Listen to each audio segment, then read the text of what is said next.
Дмитрий Авицба – археолог, младший научный сотрудник Абхазского института гуманитарных исследований. В науку решил идти еще со школьной скамьи. Уже на третьем курсе исторического факультета выбрал археологию. В 2013 году начал работать в Абиги. Как оказалось, впоследствии я был первым за 25 лет молодым научным сотрудником. И с того времени, чему я несказанно рад, в наш отдел приходят все новые и новые молодые лица, и отдел археологии постепенно обновляется, то есть сохраняется преемственность. Это мой научный руководитель Олег Хутович Бгашба, царство ему небесное, очень радовался тому, что в отдел приходят, потому что после военные годы был вот этот провал, когда не было молодых ученых, и фактически старое поколение только продолжало науку, и они переживали очень сильно, что никому не смогут передать факел изучения нашей истории.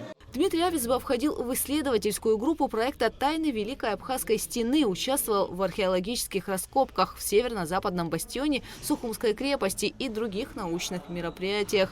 Впереди у молодого ученого большие планы. Другой его коллега Инал Джопуа тоже выбрал свой путь еще в школе, пошел по стопам отца-археолога.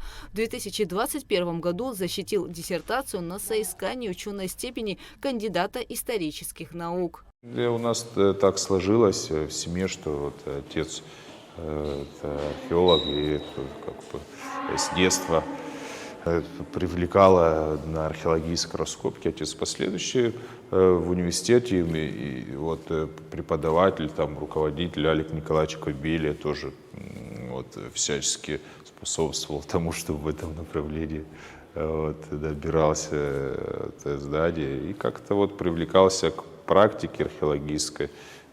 И теперь посвятился. Абхазскому институту гуманитарных исследований более 100 лет. Здесь вместе со старшим поколением трудятся младшие. Сегодня в Абиги работают отделы абхазского языка, литературы, фольклора, истории, этнологии, источниковедения, искусства, политологии и конфликтологии, археологии, а также функционируют издательства и архив. Есть направления, которые остро нуждаются в новых сотрудниках. В отделе языка мы нуждаемся, нужны еще больше молодые, которые заинтересованы в составлении словарей, правописании, как художественная литература влияет на развитие языка, отраслевые нужны словари. Конечно, молодые должны работать и работать. Сейчас мало кто идет по этой линии из-за того, что в других местах легко можно зарабатывать, а ученым, конечно, научным сотрудникам мало. Это, с одной стороны, интересно, но с другой стороны, это нудная работа. И потому ученый не становится сразу после того, как мы приняли на работу, это годами должен набирать большой опыт.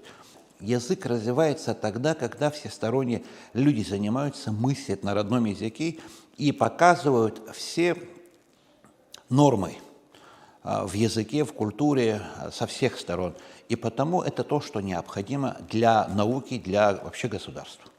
Абхазский институт гуманитарных исследований сотрудничает с различными научными центрами и именитыми российскими университетами. В стенах Абиги проводятся десятки международных конференций и мероприятий, посвященных науке. В этом году в планах отметить столетие ученого-языковеда, кандидата филологических наук Тамары Шакрыл и 110-летие доктора исторических наук, абхазского этнографа, фольклориста Шалвы Иналыпа.